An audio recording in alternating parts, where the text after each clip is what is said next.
Good morning, good afternoon, whatever it is for you. I hope you're having a fantastic day. My name is Zach Schaumler. This is Strong Opinion Sports. Thank you very much for tuning in. Today is Tuesday, June 11th.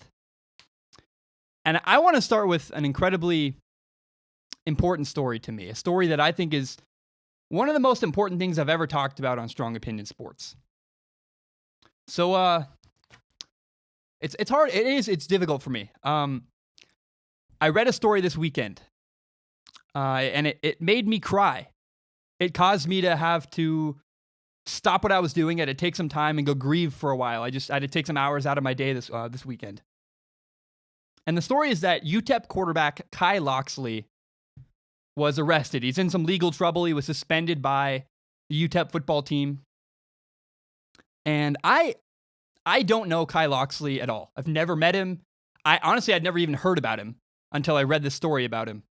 I do know of his dad. I've never met his dad. Don't really know much about his dad, but I know that his dad is the University of Maryland head coach, Michael Locksley. Now, the most important part of this story, to me, was at the very bottom of the ABC News article that I read. It's the very last line, and it was treated kind of like a throwaway line. It was treated as if it was something that barely mattered to the story. And, when I read it, I went, oh. And to me, it was the whole story. What I read was that 2 years ago, Kai Locksley's brother was shot and killed. And right there, I broke down. I got on my phone. I DM'd Kai Locksley on Instagram. I sent him my phone number. He hasn't reached out. Hasn't responded to me yet. But then I put on my Instagram story, hey, if anybody can get me in touch with Kai Locksley, please help me do that. I was very intense about it. It really matters to me. Because this is a guy, to me, who has made a mistake, who screwed up, and who needs compassion.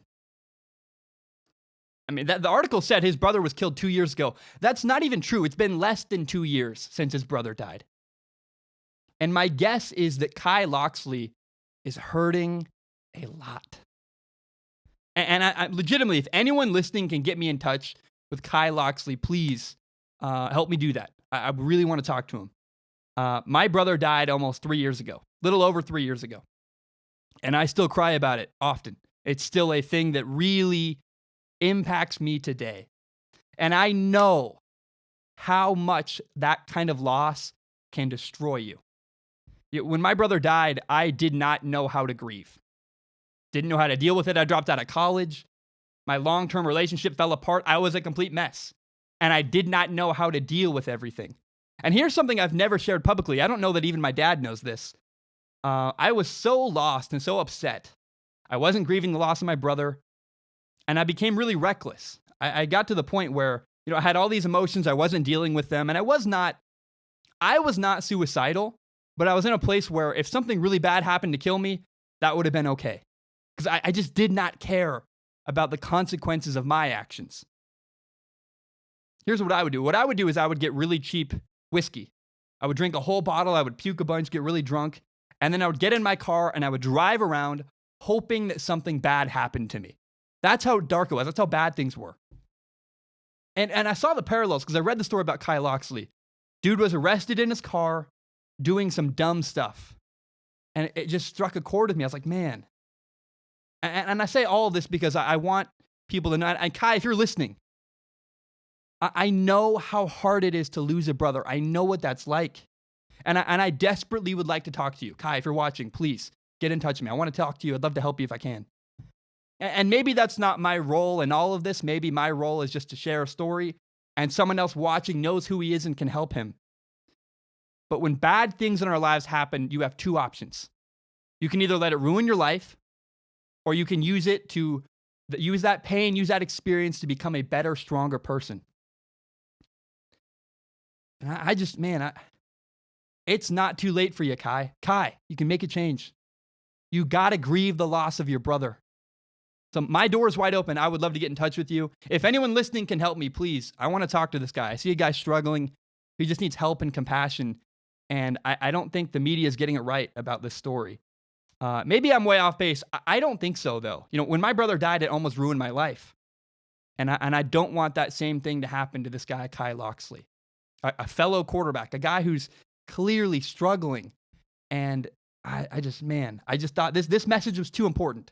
I had to share this because Kai, again, I would love to talk to you. I sent you my phone number. Give me a phone call. I'd love to talk to you. I'd love to help you if I can. And by the way, everybody listening can learn from this. No matter how old you are, no matter what kind of person is listening to this podcast, everybody listening can learn from this story. And that's that you're going to experience a brutal loss at some point in your life. Maybe multiple. Like, that's the sad reality of planet Earth. It sucks, but that's true. You have brutal, hard losses. And you got to learn how to grieve those losses. You don't move on. When your brother dies, you don't really move on. It doesn't go away. It's not like, oh, I'm over it now. No, I will always grieve the loss of my brother. It will always be something that bothers me. But what you can do is move forward. I tried to move forward with my life, and it took me about 1.5 years to figure all that out. But what I couldn't do is I couldn't move forward until I grieved the loss of my brother. I could be way off base. I don't think I am. I think that's what's going on with this quarterback. It's a guy who needs to deal with the loss because he's doing dumb stuff. He's being reckless. And I've been there. And if I can help that situation at all, please, Kai, reach out to me. And if anyone else listening can help him, send him that message. Is that, man, you got to use this experience to become a stronger person. Don't let it ruin your life. I almost did. Please don't let that happen to you.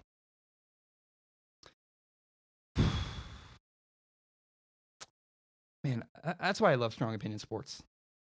You guys don't know, this podcast has changed my life in so many ways.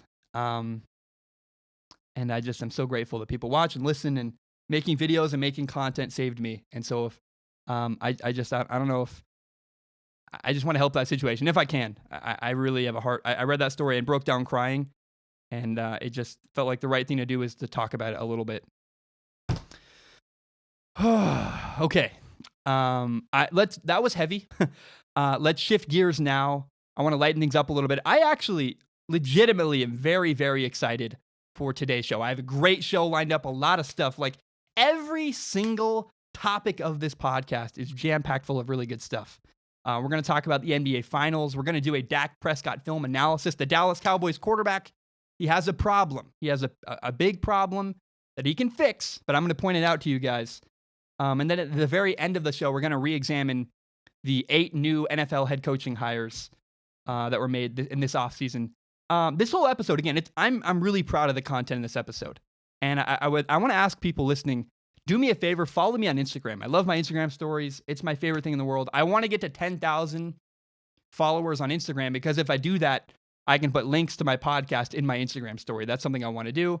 You don't have to ever, literally, you can never like a single picture I ever put on Instagram. But if you could follow me and forget about me, that would be great, because I want to get to 10,000 followers very badly. Okay, I actually want to start today with the NBA Finals.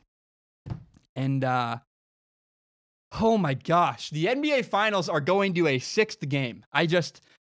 First of all, I'm elated. I love playoff basketball. And I hope people understand how lucky we are as sports fans to have this series in front of us. The games have been relatively close. They've been fun. They've been interesting. If you told me in October, the beginning of the season, that the Raptors and Warriors NBA Finals was going to go to a 6th game, I would have laughed at you. I would not have believed you. Man, sports in general are awesome, and sports are at their best when there are really high stakes involved. I have a hard time caring about a random baseball game on a Tuesday. In June, Tuesday baseball, Zach Schaumler, I don't care. I just don't have an interest. I try, but I just can't get myself to watch that. But man, NBA Finals Game 6, a title on the line. We're going to get that coming up in a couple days. That's awesome to me. That is what sports are all about. That's sports at their best. I love high-stakes sports when outcomes matter. That's what we're about to get in Game 6 of the NBA Finals. And both teams have a chance to win. It's still the Warriors. It's still Steph Curry, still Klay Thompson, still Draymond Green. But the Raptors, man, have really impressed me. But I want to talk about that idea of high stakes for a minute. Nobody yesterday in Game 5 of the NBA Finals had higher stakes than Kevin Durant. Kevin Durant is hated by not everybody, but a lot of people that are fans of the NBA do not like Kevin Durant. And that's because he joined the Golden State Warriors right after they had a 73-win season. In the 2015-16 NBA season, the Golden State Warriors went 73-9, broke the record for regular season wins. And my guess is I don't think that record's going to be broken maybe ever. If that record was ever broken, I would be shocked. I mean, they won 89% of their games. But when Kevin Durant, one of the best players in the world, joined maybe the best team of all time, the best player in the world joined maybe the best team of all time, a lot of people got mad. They made the argument that it was ruining the NBA because the Warriors were just going to be far too dominant. That was the narrative that came out. So what happened was that Kevin Durant's personal brand was not in a great place. Because of that move, people were angry, and his reputation was a little bit tainted. And then the ridiculous narrative became to surface that maybe the Warriors are better without Kevin Durant, because there's some statistic somewhere they have a better win-loss record when Kevin Durant doesn't play. Right, when Steph Curry's in and Kevin Durant is out, they had a better record. I think that's the stat. It's a ridiculous idea. It doesn't make sense. It's really stupid. I think people give numbers and statistics far too much value. They matter a little bit, and they're great things for proving an argument. They're a good support structure, but if the whole narrative is based on numbers, I don't care. Numbers are something, they're not everything to me. When I watch the Warriors play basketball, they're better with Kevin Durant on the court. They have better spacing. They have an easier time getting open looks from the three-point range. I mean, Kevin Durant's probably the best scorer in the world. I'm not saying he is, but there is an argument there. And when you have maybe the best scorer and potentially the best player in the world on your team, again, I'm not saying he's the best player in the world, but you can make an argument that he is. There's no way the Warriors are worse with him on their team. That's a ridiculous notion. I don't care what the dumb number says. Forget the number. Watch basketball. They're better with Kevin Durant. Open your eyeballs. Turn your brain off sometimes. Use your eyes. Watch what you see when you watch the game. They're better with Kevin Durant. But that narrative hasn't gone away. That narrative that maybe the Warriors are better without Kevin Durant. And some people have begun to believe it. Then Kevin Durant got hurt in the NBA playoffs. And he's been out injured for a long time. So last night, he finally came back. He's been out injured for a while, but Kevin Durant's team was down in the NBA Finals. They were down 3-1, meaning that last night was an elimination game. If the Warriors lost last night, we all know their season was going to end. So Kevin Durant, who's still injured and not fully healthy, that's what still injured means. Kevin Durant decided he was going to play. And here is where the high stakes come in.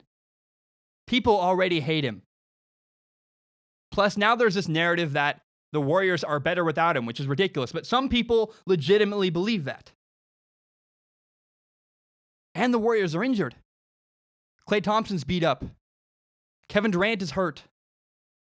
There was a very good possibility that the Warriors would have lost last night.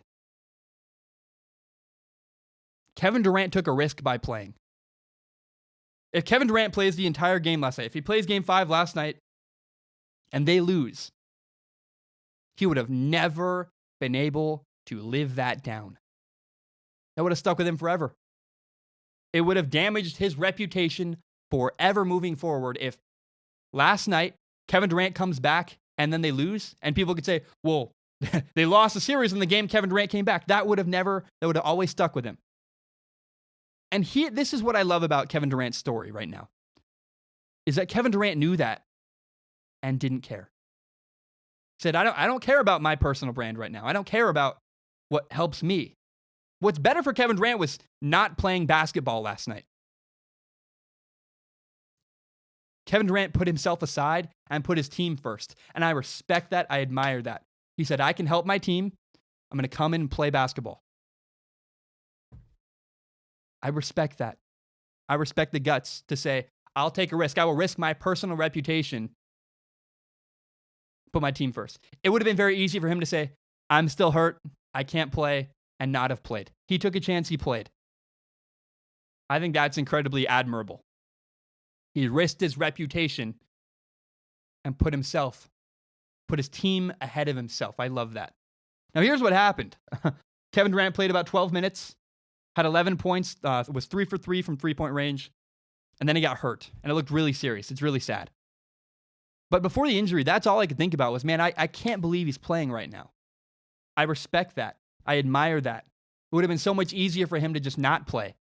And in fact, the fact that he got hurt makes it even more outstanding to me that he did play. He took a risk. He got hurt. He probably tore his Achilles. That's what's likely to happen. We're likely going to get a report, probably honestly, between the time this podcast releases, by the time I record this podcast and get it all the way out, it'll probably be public that Kevin Durant tore his Achilles. And the thing that just sticks in my head repeatedly is, man, I respect him so much for playing basketball last night in Game 5. I just hate him if you want. I respect that the guy put his team ahead of his own personal brand and ahead of his own personal reputation. I applaud that, and I love that. I really, really respect that. So Kevin Durant got hurt, though. What does that mean? What does it mean moving forward now that Kevin Durant has gotten hurt? I think what it means is that not only is Kevin Durant going to stay with the Golden State Warriors, I believe it means that the Raptors are going to win the NBA Finals. I find myself rooting for the Warriors. I like dominance. I think it's interesting. And I think the Warriors are going to want to rally around Kevin Durant. They're going to maybe have an emotional high for a little bit, but I think at the end of the day, they're too injured, they're too emotionally depleted, too demoralized. I don't think that the Warriors are going to beat the Raptors in the finals. So my prediction is the Raptors are going to win the NBA Finals. And I believe that's going to have a bonding effect on the Golden State Warriors. Losing in the finals, having bad stuff happen to you, losing, it's given me tremendous friendships. It's given me tremendous relationships, community. All my closest friendships were formed through bad moments, through struggling, through loss. And I think when and if the Warriors lose to the Raptors in the NBA Finals, everybody on social media will cheer. They're going to freak out. They're going to be very excited. It's going to be an embarrassing loss to the Golden State Warriors. And people are going to make fun of them. They're going to, the Warriors lost. They're going to celebrate. And I'm very certain that Kevin Durant is going to look at Klay Thompson. He's going to look at Steph Curry. He's going to look at Draymond Green. And they're going to look at each other. They're going to nod and say, we need to win together again. Screw all this noise in the media. Screw what social media is saying. We're going to band together and do it again.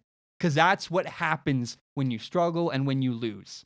And also, don't forget, the Warriors can offer Kevin Durant more money than any other team. When they give him a max contract, it can be worth more for more years than any other team can offer him in free agency.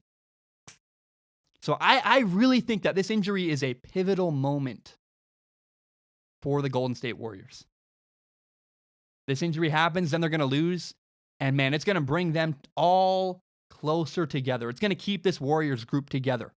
Now, all season, we've heard the rumor and the kind of narrative that this is the last year of the Golden State Warriors. Either Klay is going to leave, maybe Kevin Durant's going to leave. Everyone talks about how somebody's going to leave. That's what I've been hearing, rumbling forever. And now the rumor is, okay, probably Kevin Durant's going to go to the Knicks. That's what we've been hearing. Maybe not. Maybe not. Maybe this is what needs to happen. And maybe this struggle, losing in the finals, having Kevin Durant get hurt, maybe this struggle brings them together and will help them continue to dominate the NBA moving forward. We'll see. That's my prediction. My prediction is injury leads to loss. Loss leads to them sticking together and dominating the NBA for a couple more years. That is my prediction after the Kevin Durant injury. Now, if the Raptors win the NBA Finals, there are a ton of ways you can look at that. There are so many narratives bouncing around. There are so many ways you can view it. Like if the Raptors win the NBA Finals, how are you going to feel about it? There's a lot of ways. On one end, you could feel this way. You could say, well, the Raptors beat a depleted Warriors team. Is that really something to be proud of? You beat a team full of injured guys. The example I would make is if Conor McGregor, who's this big-time UFC fighter, if Conor McGregor got into a car accident and was injured, he's riding around in a wheelchair because he's hurt. If I go beat up Conor McGregor, an injured Conor McGregor who's in a wheelchair, is that really something to be proud of? I don't think so. I'll be like, hey, I beat up Conor McGregor. And my friends will be like, you monster, he's in a wheelchair. That's not an accomplishment. You're messed up. What's wrong with you? You could say that if the Raptors beat the Warriors, you could say, they don't get any credit. They beat an injured roster. They didn't have their best players on the court. You could say that if you want. Now, that's one perspective. Another perspective you could have is to say, well, who cares if the Warriors are hurt? A championship is a championship. The Warriors won championships against injured teams. Heck, they had to beat the depleted Blazers to get there. They beat up on the Blazers, who didn't have one of their best players. You can focus on the injuries. You can even focus on the Warriors if you want. I wouldn't do either. This is my perspective. Forget the Warriors. If the Raptors win the NBA Finals, I'm going to be really impressed with the Raptors. I love the way they play basketball. Again, it has nothing to do with who they beat. It's about the Raptors. Watch them play. Their effort is unbelievable to me. I'm an athlete. I play in college. And if my college football team had the attention to detail, if they were mentally locked in and had as much effort as the Raptors do, I would be so ecstatic.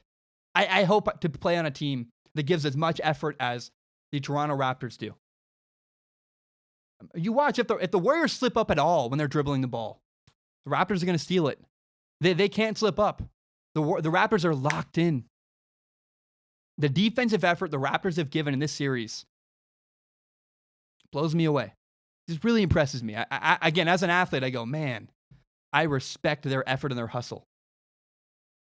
You can tell a story about the Warriors if you want, but to me, the story is the Raptors, what they've brought to the table, the way they've grown as a team throughout the NBA playoffs. They went to 7 games with the Philadelphia 76ers.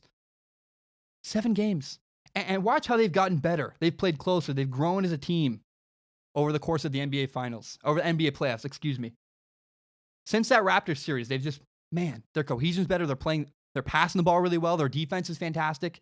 They have risen to the occasion. And I look at that and go, man, their cohesion, their effort, the way they've risen to the moment.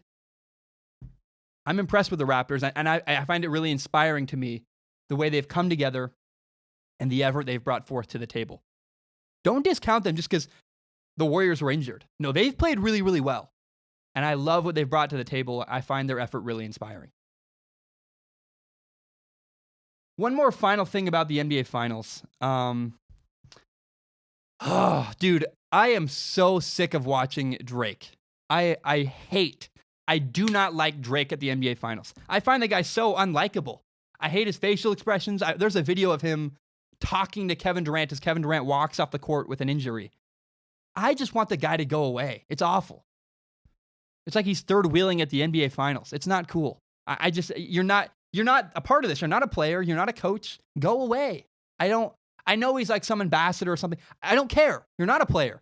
He's like the guy, you ever had a part of your friend group growing up? There's always that one kid who like hangs around, but you don't really want him there. He's in the background. He's annoying, but he's not really part of it. And you're like, man, go away, kid. That's Drake to me in the NBA Finals. I don't want him there. I don't want to watch him. I don't want to see his face. I don't want to hate his, again, everything about Drake, he's become incredibly unlikable to me. And I am not a fan of the way Drake has, I think it's more the way the media has covered Drake. I hate seeing Drake. I hate his facial expressions. That really bothered me. That video of him talking to Kevin Durant, he looked fake. He's like pretending to be sad. Like, oh, shut up. Go away. I'm not a fan of that. The way he inserted himself into the NBA Finals, I just want to focus on basketball. I don't want to focus on some rapper that's not playing basketball. I know some people are like, it's like Spike Lee, it's some great thing, and that already happened once. There's a 30 for 30 documentary about it. If you want to watch Spike Lee yell at Reggie Miller, great. Go do it in the 30 for 30 documentary. I don't want to watch it now. It's over. I'm not a fan of it. I don't like it. And I hate the way Drake has conducted himself during this year's NBA Finals. Not a fan at all. Okay, we're now going to shift gears to a Dak Prescott film analysis. I'm a fan of it. Quick reminder again, follow me on Instagram, at Zach Schaumler on Instagram. I want to get to 10,000 followers. That's my goal, my dream. Not my dream, but it'd be cool. Like, I really want to do that because I want to be able to put links in my Instagram story. Okay, let's now shift gears to a Dak Prescott film analysis. I've talked about Dak Prescott before, but old videos are old. And I made a video a long time ago. It's called something, I think it's called like Dak Prescott Can't Read Defenses or something like that. And I hate that video. It's stupid. It's old. It's kind of a stain. It's an embarrassing moment to me because it's something I said in the past that people are watching now and thinking that's my current opinion. And I try to own my mistakes, but I really hate that video. So this is my updated film analysis of Dak Prescott. This is how I feel today as of June 2019. I watched his entire season. I had an open mind, and I was just trying to figure out, what does the film say about Dak Prescott? So when I watch Dak Prescott, the word that defines the way he plays football is discipline. He's not a flashy quarterback, but I don't think he really needs to be either. Tom Brady is the greatest quarterback of all time, and it has nothing to do with how physically talented he is. It's because of Tom Brady's discipline, because of Tom Brady's habits, because of his attention to detail. Who cares if Dak Prescott can't make a 50-yard no-look throw on the run? Doesn't matter. He doesn't need to do that. If he does everything else well and plays quarterback well, that's what I want to see. That's what matters to me. Right now, Dak Prescott is a solid quarterback with some room to grow. There's definitely areas where he can get better. We're going to talk about that. But what I admire first about Dak is how obviously prepared he is. So far in his career, he has a 66% completion percentage, and it's not an accident. This is not a fluke. Like, oh, wow, how did he get there? Those are good numbers. That's a really good statistic, and it's because he's incredibly disciplined. Dak Prescott, if you give him an easy completion underneath, he will take it. Every single time. He's judicial about it. If there's an open guy, Dak's going to find him. And that's because he's incredibly well prepared and he knows his offense really, really well. As a quarterback, it's easy to get bored with success. I struggled with that actually in spring ball this year. In spring ball, I'd throw a 5-yard pass. I'm like, man, I haven't thrown a deep ball in a while. Dak Prescott doesn't care. Dak Prescott goes 5-yard pass, 6-yard pass, 4-yard pass, bang, bang, bang. He never gets bored with success. He doesn't fall into that trap, and I admire him for that. He's not greedy. He's just like the least greedy quarterback I've ever seen on film. He just takes what the defense gives him. Completion, success. I like it. It's really, really good. It's a good trait. When you watch Dak Prescott throwing the ball next year, and he throws an 8-yard pass, a 5-yard pass, know that that's a good thing. That's a good completion. And it's really funny how narratives in the media shape everybody's opinion of a player. Early on in his career, he got made fun of for throwing the ball short underneath very often. But the reality is that's exactly what quarterbacks like Tom Brady and Drew Brees do. That's why they've had such long careers. Tom Brady's incredibly disciplined. It's one of his best traits. He doesn't force the ball downfield into coverage. He takes what the defense gives him. And we praise Brees. We praise Tom Brady for these things. But we use that exact same point to criticize Dak Prescott. And it's weird to me, right? Again, these are good completions. Dak Prescott should be proud of the way he throws the ball underneath and steals yards over and over and over again. It's the wrong reason to criticize him. It's not the completions you see that are the problem with Dak Prescott. It's the incompletions you see. It's the throws he does not make that are the problem. What I'm about to say next is why people should criticize Dak Prescott. He does not have the accuracy to throw the ball over the top into really tight windows against man coverage. That's his problem. That's the difference between Dak Prescott, who's actually down here, Dak Prescott, and really high-level elite quarterbacks. That's what Dak Prescott needs to work on. That's the big difference. The Indianapolis Colts shut down the Cowboys' offense last year. Their linebackers and safety, part of the reason was they did a really good job rallying against the run. Their linebackers made great tackles. Their safeties were there making great tackles.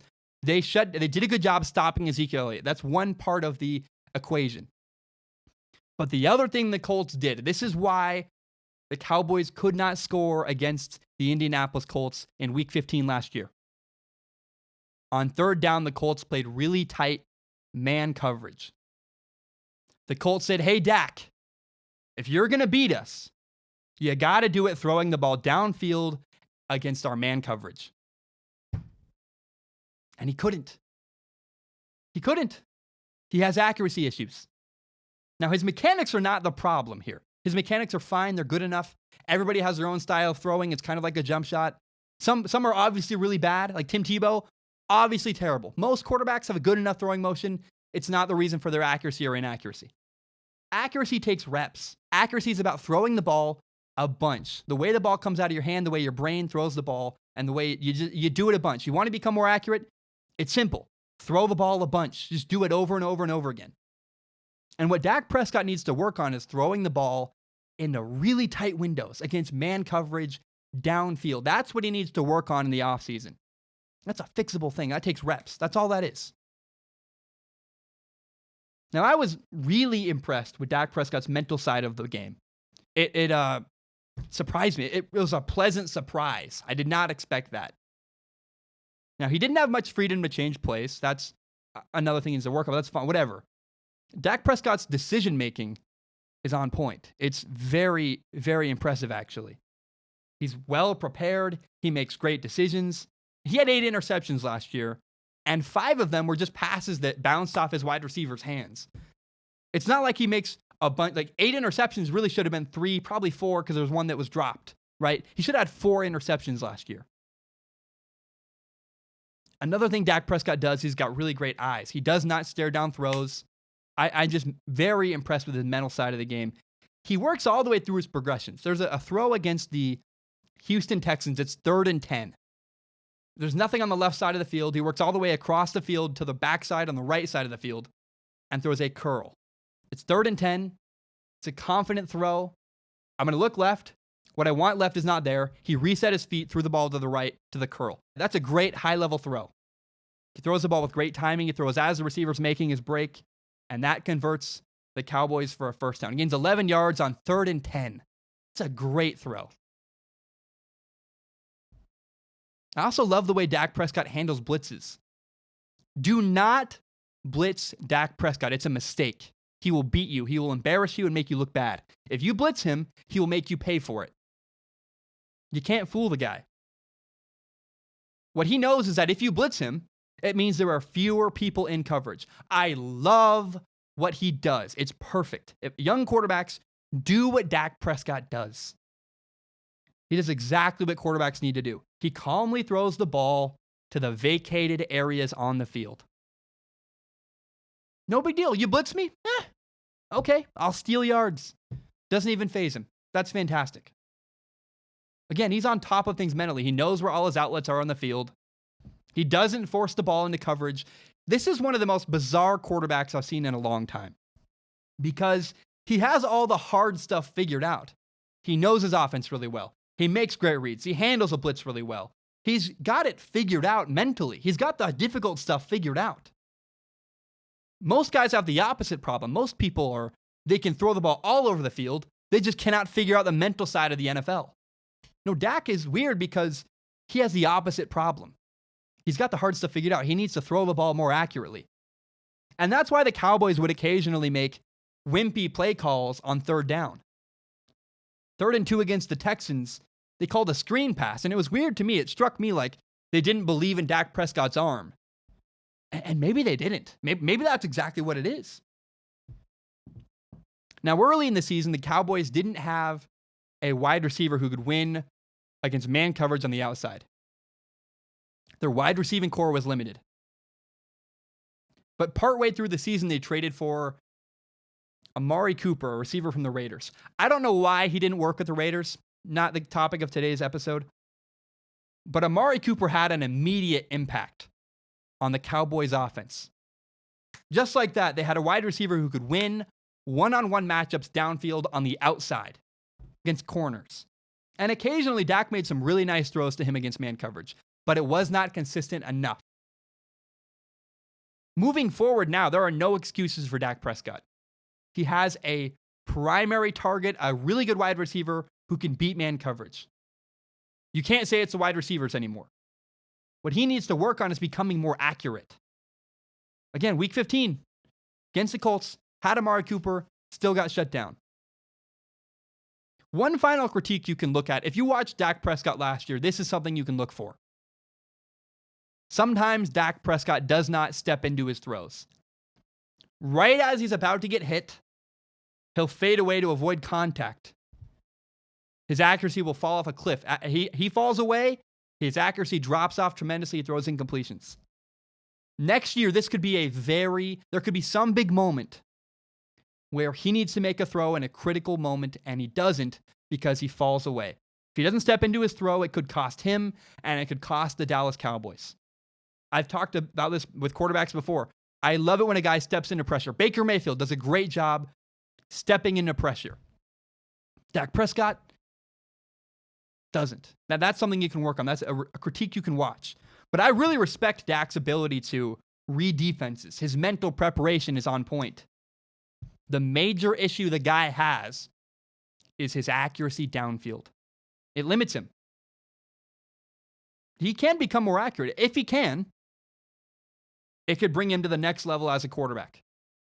But if he doesn't become more accurate, it will begin to become something that defenses game plan for. The Colts laid out a template for how to shut down Dak Prescott. Stop the run, play tight man coverage, make Dak beat you over the top.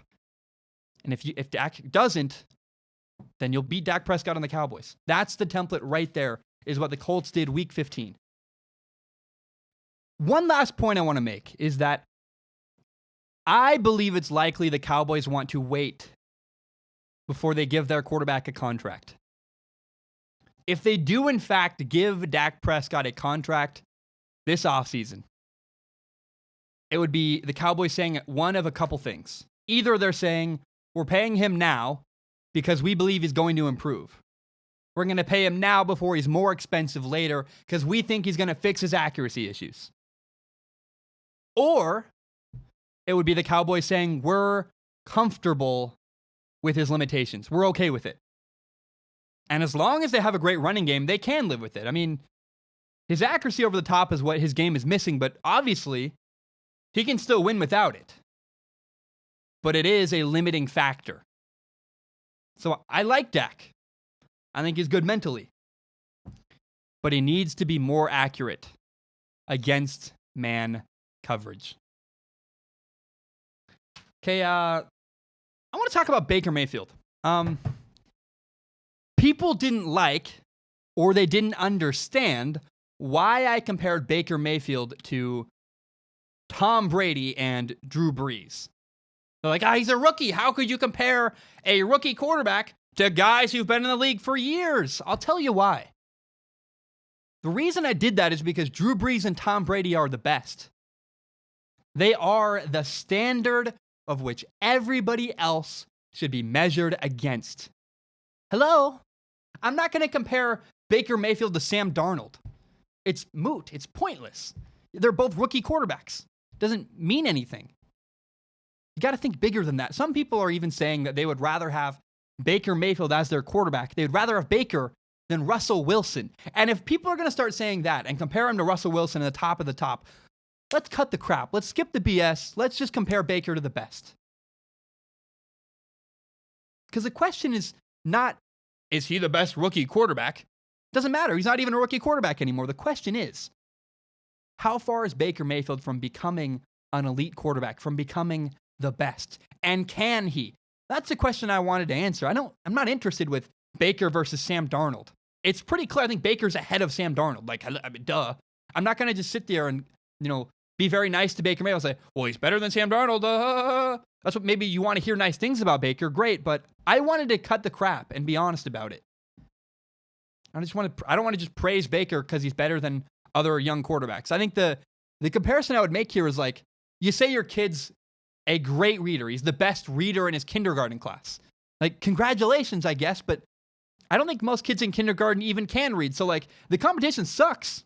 How about you compare your kid to the fifth graders? Is he a good reader compared to fifth graders? Because that's really, if he's reading in kindergarten better than fifth graders, oh man, then yeah, he's a really good reader. That could be just a dumb analogy, but I just don't care how much better Baker is than Sam Darnold. The video I made wasn't about that. The video was, how far off is Baker Mayfield from becoming an elite quarterback? I wanted to compare Baker to the best. I thought it was just pointless to do anything else. And so that's what I did. I got a lot of comments saying, how could you compare him? They've been in the league 20 years. Of course he's not as good. Yeah, of course. But I was trying to lay out a roadmap of how Baker can get to the next level and how Baker can eventually become an elite level quarterback. And if you missed that, you missed the point of the video I made and the point of that film analysis of Baker Mayfield. I just want to put that out there because I don't read a lot of comments. I rarely respond to comments. I think someday it'd be fun to do a segment like responding to comments because some of them are insightful or interesting or legitimately good questions. And some of them are dumb questions and dumb comments. And I thought the comments saying, how could you compare Baker to Breeze and Brady? I thought that was a dumb question. I was like, because they're the best. And that's the standard. And that's what we're trying to figure out, how far Baker is from becoming them. Okay, sorry for the rant. God, people are, I don't know. I'm not going to trash my audience. I'm glad. I love you guys. Glad you watch. I just thought those comments were dumb. I was like, you are worried about the wrong thing. If that's the comment you leave on the video, you missed the entire point. Final topic of the day. Let's revisit the 8 new head coaches that were hired this offseason. So this offseason, 8 new NFL head coaches were hired. And what I did at the time is I ranked them, and I don't want to do that anymore. A lot has happened since then. I was going to re-rank them, but I decided I don't want to do that because, the NFL draft happened, free agency happened, and I changed as a broadcaster. I have no desire to rank them anymore. I just don't care. I think all of them are good hires, and that's the point. Like, what you want to hear is, because I would truly believe this, I think every coach that was hired made sense to me, and I think they all have a chance to win games. The question you care about and the question I care about is, will this head coach make a difference with wins and losses? That's what I care about. And again, I think that's what you care about. So what I did is I used a website because I'm dumb. I didn't trust my judgment. I didn't want to put them in alphabetical order myself and screw up. I looked up a website, and they put the 8 teams in alphabetical order. And so that's the order in which we are going to talk about the new head coaches in the NFL. But I want to go through all of them and decide and let you know whether I think the head coaching hires are going to make an impact on wins and losses. So let's start with the Cincinnati Bengals. The Bengals hired a new head coach, Zach Taylor. What I love about Zach Taylor, he spells his name Z-A-C. It's exactly how I spell my name. Right off the bat, got brownie points. I like the hire, right? He's the former Rams quarterback coach. He's a young guy. He's 36. He's very creative. He's been around the Rams head coach, Sean McVay, a lot. So again, we assume he's going to be creative like Sean McVay. So on paper, it makes sense. You say he's got a good offensive mind. And the belief is that he can help the Bengals' older quarterback, Andy Dalton, and kind of revitalize his career. Going to get new schemes, a new offense, some creativity, use the wide receivers the Bengals have. They have some good weapons. Use them better. Yeah, it makes sense to me. John Ross, I think, could be used a lot better than they did last year. And I also love the head coaching hire because the Bengals finally took a risk and made a necessary change and said, what we're doing isn't working. We're tired of mediocrity. This might be a bad decision, but let's try it and see if it works. I like that. However, I don't think that hiring Zach Taylor is going to dramatically change the fortune of the Cincinnati Bengals. I wish it did. It makes a lot of sense on paper. I think the offense is going to be fun to watch and probably a little better than they've been in the past. creative, fun. John Ross getting catches. It's going to be more competitive, sure, but I still don't think Andy Dalton is going to be what he needs to be, right? Like, I don't think Andy Dalton is a elite quarterback. He's okay. He's good. He'll be better with this scheme. That's not enough. And the other problem is, so they have Andy Dalton. Like, no matter who the coach is, one, Andy Dalton is still your quarterback. And two, is it this? The Bengals play in the AFC North against the Steelers, the Ravens, the Browns. Can't believe I'm saying it. The Browns are good now. The Bengals, I think, are going to be last in their division, and they're more a victim of circumstance than they are a victim of bad coaching. I think Zach Taylor could be a great coach, but if he's a great coach and he has a mediocre quarterback and plays in a really tough division, they're not going to win more games. So I love the hire. I don't think Zach Taylor is going to impact the Bengals and bring them to a bunch more wins. The next one I want to talk about, because we're going in alphabetical order, is the Denver Broncos. The Broncos hired Vic Fangio to be their new head coach. And man, since the draft and since NFL free agency has happened, I have come to love this hire. I love because, one, I love what they're doing on offense. We'll get to that in a minute. But first of all, Vic Fangio is a great defensive coach, right? He's a really good defensive mind. He knows football schematically on defense. He was last year the Bears defensive coordinator. They were fantastic. And what the Broncos have is really good defensive personnel. Vic Fangio has a bunch of weapons with the Broncos defense. You know, the most clear to me are Bradley Chubb and Von Miller. He's going to use them, and they're going to get a lot of pressure, and I think do a lot of good things. I love that. I think Vic Fangio running the people in Denver on defense, that's a match made to succeed. I like that. But what changed in free agency was the quarterback situation for the Broncos. Rich Gangarello is the Denver Broncos offensive coordinator. He's been around Kyle Shanahan, the 49ers head coach. He was Jimmy Garoppolo's offensive quarterback coach. I like Rich Gangarello. I like who he is. I like his background. It gives me some good feeling. It's a gut sense. I'm like, I like his background. I think that makes sense to me. But they also have a veteran quarterback, Joe Flacco. They traded for Joe Flacco, and they drafted a quarterback, Drew Lock from Missouri, in the second round. I love everything that the Broncos are doing on offense. Their defense is great. Their defense was going to be great. But last year, the problem wasn't the defense in Denver. The problem was Case Keenum was their quarterback, and their offense sucked. Defense is going to be great. And I think what Vic Fangio does to the defense is allows them to have an opportunity to stop teams like the Chargers and the Chiefs in their division. Right? Vic Fangio gives them their best chance to win the division. But it's also only going to happen because they have Joe Flacco at quarterback. Having Joe Flacco at quarterback brings stability. I think he's a lot better than Case Keenum. I like that. I think Rich Gangarello, he's a good offensive mind. I like that. And then the best part of this is, and actually I met with someone, a good friend of mine played defensive end at Missouri. We had lunch the other day. And he spoke really highly of Drew Lock. He's like, dude, Drew Lock is going to be a stud. He really believes in him. And this is usually a guy on defense doesn't necessarily always believe in the quarterback. My friend believes in Drew Lock. He played with him. Look him up, Marcel Frazier. And I think it's possible that Drew Lock years from now is going to be looked at as a steal. They got him in the second round. And the best part about it is Joe Flacco can play right now. And it gives Drew Lock time to sit and learn and prepare and get better. I love everything about what the Broncos are doing. I think their defensive head coach, Vic Fangio, is great. Again, they have a good defense that can stop teams in their league, in their division. And their offense has got good people in running it. Rich Gangarello is a good offensive coordinator. They have Joe Flacco, which buys their young rookie quarterback time. Drew Lock has time to develop and get better. Everything about it. I love what the Broncos are doing. I think they're headed in the right direction. And Vic Fangio gives them the best chance to win games of any coach they could have hired. Now, the third team I want to talk about is the Browns. The Browns hired Freddie Kitchens. And you can go a lot of ways with this. Honestly, there's a lot of wild cards here. On one end, you could say, well, this is a rookie head coach, a guy who's never been a head coach before, coaching a locker room full of personality. Could be a mess. He's never been a head coach before. But also, it's not like Freddie Kitchens has never been in a locker room before. He's been around football most of his life. He also has been around Bruce Arians. Bruce Arians is one of my favorite head coaches of all time. I'm sure he learned a lot from Bruce Arians, and I'm sure they still talk, and I'm sure, my point is this, I don't think Freddie Kitchens is an idiot.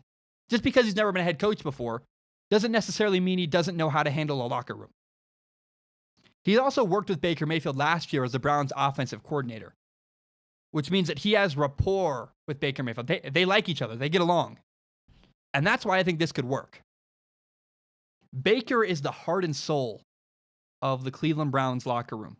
Everybody follows him. And if everybody follows him, if Odell Beckham Jr., if Jarvis Landry, if everybody on that team submits to Baker as their leader and follows him, it's going to work.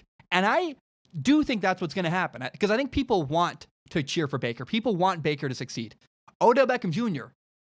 got away from Eli Manning. He wants Baker to be the man. I think he's going to submit to Baker. And if everybody follows Baker, and you have a head coach, Freddie Kitchens, who can call Baker into his office, hey, Baker, can we talk real quick? And then if there's drama, they can figure it out together how to deal with it. I think they have a really talented roster. They could win their division. And I think actually the relationship between Baker and Freddie Kitchens could be why this works. Everyone looks to Freddie Kitchens as the problem with the Browns, a rookie head coach. He's been around football before, but most importantly, he's got a good relationship with their leader, the heart and soul of their team, Baker Mayfield. And if you have Baker on your side, that's what matters. I think Baker likes Freddie. Baker defends Freddie. Their relationship matters, and I think that's why this could work. So I think I'm much higher on the Freddie Kitchens hire than most people, and I think the Browns have a chance to win their division. Talent, heart, soul, Baker, good schemes. It's all, I love all of it. Next, let's talk about the Tampa Bay Buccaneers. This was the best hire this offseason in the entire NFL. If every coach was an A, hiring Bruce Arians, the Tampa Bay Buccaneers got an A+. What I love about Bruce Arians, one, he's no BS. He's my kind of guy. He swears on the radio all the time. He always gets in trouble. He's a guy who's won in the NFL before. He's got good morals. He always talks about how we're going to work smarter, not harder. He doesn't sleep in his office. He's one of those guys who believes in family. I love everything about his values. But he saved the end of Carson Palmer's career in Arizona with the Cardinals. Carson Palmer flummoxed and struggled with the Raiders. He went to Arizona. He got paired up with Bruce Arians, and they were ridiculously good. In 2014, oh man, if you're a Cardinals fan, you know what I'm talking about. That team was unreal. And if Carson hadn't been injured, man, they could have won a Super Bowl. There were years where they had so many chances, and Carson just couldn't stay healthy at the end of his career. And eventually Bruce Arians retired when Carson Palmer walked away from football. But I love Bruce Arians. Again, he's a no BS kind of guy. He doesn't tolerate your drama and your stupidity. He's like, let's nip this in the bud and deal with it. He cut Gerald McCoy. They had a great, fantastic defensive tackle. Bruce Arians said, well, now we're paying him too much. Get him out of here. Cut him. That's awesome. I mean, not great for Gerald McCoy, but hey, that's a guy who is taking charge of his franchise. And the Buccaneers quarterback, Jameis Winston, needs that. Jameis Winston has been an embarrassing mess since he got to the NFL. I am not impressed at all with the way he's conducted himself off the field. He's been average and mediocre on the field. Again, he's really talented. The talent level's there. But the problem with Jameis Winston has been immaturity. And Bruce Arians is not going to put up with that. And I think Bruce Arians is exactly the coach that could whip this guy into shape. He's also a good offensive mind. He understands coaches. He understands quarterbacks, He worked with Andrew Luck. He worked with a lot of young quarterbacks. I just really like the way. I think he worked with both Peyton Manning and Andrew Luck when they were rookie quarterbacks. That's awesome. But I think the Buccaneers may surprise people. They have a talented quarterback who just needs guidance. They have a coach who can bring them guidance. And I think they actually, believe it or not, have a chance to win their division. Good roster, good offense. Are the Atlanta Falcons and the Panthers really that good? Yeah, the Saints are incredible. But everybody else, they have a chance to beat them. So again, I just go back to, I think Bruce Arians was an incredible hire, and he's going to have a huge impact on the Buccaneers moving forward in their season. The Cardinals hired Cliff Kingsbury. the former head coach of Texas Tech. And I think this coach is better suited to be an NFL head coach than a college head coach. He was never great at recruiting, never good at the dumb administrative stuff that comes along with, fundraising and there's all this BS on the side you have to deal with if you're a head coach in college. Now, Cliff Kingsbury can just focus on the game. And more specifically, Cliff Kingsbury can focus on offense. There's a huge part of this hire that no one's really talking about. Not only did the Cardinals hire Cliff Kingsbury on one side on offense, they hired Vance Joseph to be their defensive coordinator. Vance Joseph last year was the Broncos head coach, and he's a good head coach. The problem was never the defense in Denver. The problem was they couldn't win games because their quarterback, Case Keenum, sucked. He was awful. Awful is strong. He was never good enough, though. Well, I love the pairing in Arizona because Cliff Kingsbury can run the offense. He's a great creative offensive coach. They drafted a quarterback, Kyler Murray, number 1 overall. I think he's an incredible talent. Offense taken care of. And Cliff can do the offense and leave the defense to Vance Joseph. Vance Joseph can take care of the defense. It's a great marriage. Not to mention, Vance Joseph, having been a head coach before and been around the league for years, I think he has valuable wisdom he can bring to the table to help Cliff Kingsbury if Cliff Kingsbury is willing to listen. So all this being said, I don't know that next year the Cardinals are going to have a fantastic, maybe, but I don't see a Super Bowl or a playoff win or anything like that from the Cardinals. But what I see is a chance for them to begin their rebuild. Their rebuild is starting. And I think it could work long term. I think eventually they're going to win a lot of games because, again, their delegation's great. I love their system. And I really like their quarterback and their head coach. All in all, I really like the hire the Cardinals did. And don't just focus on the head coach. Who they hired as defensive coordinator really matters. And I think they could work together and work really well together. The Dolphins hired Brian Flores to be their new head coach. And this is the one I'm the most, at least, especially when it happened, I was the most lukewarm on. I was like, who is this guy? I don't know. I don't care. He's a defensive-minded head coach. Last year, he was the Patriots' defensive play caller. And he was really a big part of how the Patriots shut down the Rams' offense in the Super Bowl. Their game plan was fantastic. He runs a very disciplined, very good scheme on defense, but the discipline was what really mattered to me last year with the Patriots. If he can duplicate that in Miami, if their defense can be that disciplined and have the same success as the Patriots last year, I'd be impressed. That'd be awesome. Another interesting and important piece of the puzzle is Chad O'Shea, the Dolphins' offensive coordinator. He's a longtime Patriots guy. He was Tom Brady's quarterback coach. Here's why all of this could work. I think Brian Flores is a good defensive coach. I really like his mind. But what we know last year from the Denver Broncos, having a good defense is not enough. It's not really. So what? If you have a great defense and your quarterback sucks, you're not going to win. Again, ask the Denver Broncos last year. It was so apparent Case Keenum was the problem. But now the Dolphins have veteran quarterback Ryan Fitzpatrick. And not only do they have Ryan Fitzpatrick, they also have a young second-year quarterback, a former first-round pick, Josh Rosen. I love it. I think that not only can Ryan Fitzpatrick help them win now, he knows the NFL. He's never really he finally gets a shot. I think he had a chance to start last year a while ago with the Jets. I don't know. My point is this. I think Ryan Fitzpatrick is perfectly suited for what he needs to do with the Dolphins. Play for a year or two and buy time for Josh Rosen to prepare and get better and eventually become the next starting quarterback of the Miami Dolphins. He's waiting in the wings, but having Ryan Fitzpatrick there, a guy who's capable, who can win, who's better than most, he's probably at least, if nothing else, the best backup in the NFL, but he's a capable starter, and I think I'd have him over a couple quarterbacks in the NFL. I don't care, but I like Ryan Fitzpatrick a lot as a quarterback. He can win games. But having Josh Rosen waiting in the wings and not having the pressure of him playing right away is so good for him. He can prepare, he can get better, he can take his time. I like it. I actually think that it's likely that, at least early on, the Dolphins are more successful than the Bills and the Jets because their quarterback is older. They have a better defensive coach. I think that it's possible the Dolphins are second in the AFC East next year. And now, long-term years from now, I don't know how things work out, but I think immediately the Dolphins could have a little bit of success because of their quarterback. And if they can work things out and have a good defense under Brian Flores, I like the direction they're headed. But most importantly is, again, they brought in Josh Rosen, the quarterback of the future, and they're doing it right. They're allowing him to sit. They're allowing him to wait.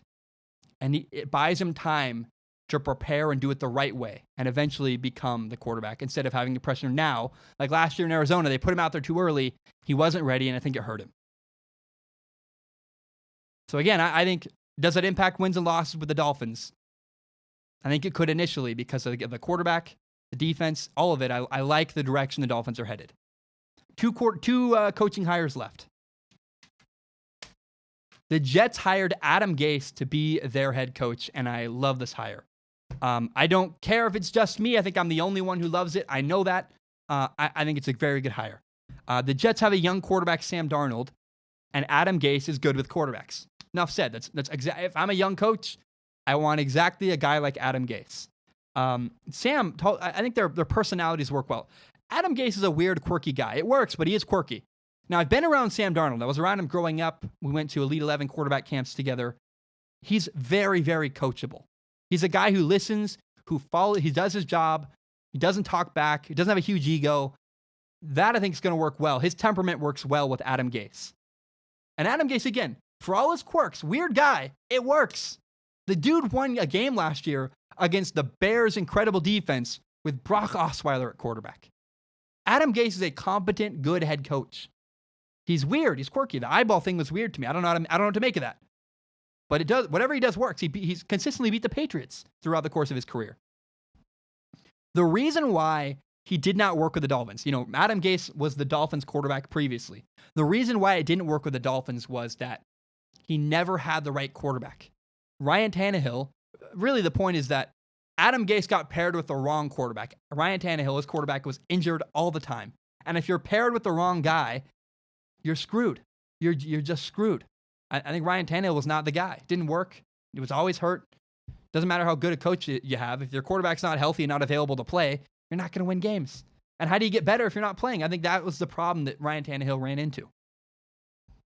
But now Adam Gase is paired with a quarterback I like and believe in, Sam Darnold. Been around Sam, played catch with him. He's a good dude.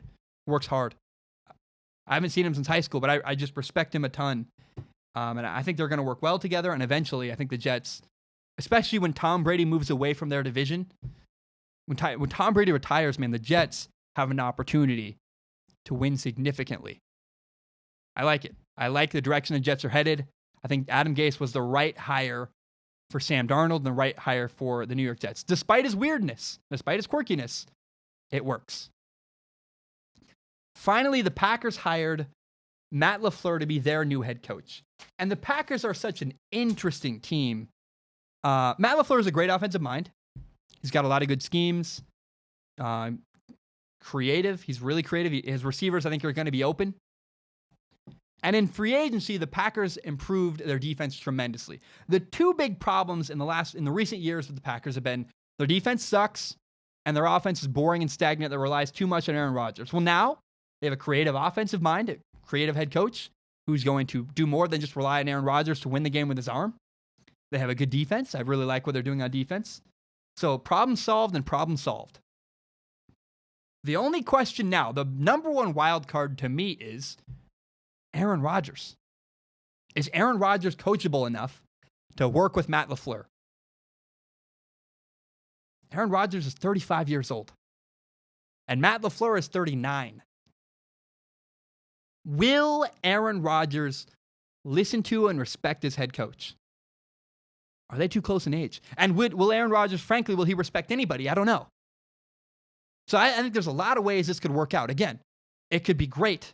They could have a great defense. Maybe they sack Kirk Cousins a bunch. Mitchell Trubisky's running for his life, and their offense shreds the Bears. It's possible, right? They have a good scheme, a good defense, and a great quarterback. The ingredients are there, but do those ingredients mix? That's the question. It's $1 million question. So I think either the Packers are a home run, they shred the NFC North, and they dominate, or a terrible implosion is coming.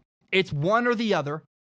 It's either great. I like the hire. I think the hire is exactly what you had to do. You had to get a creative offensive coach.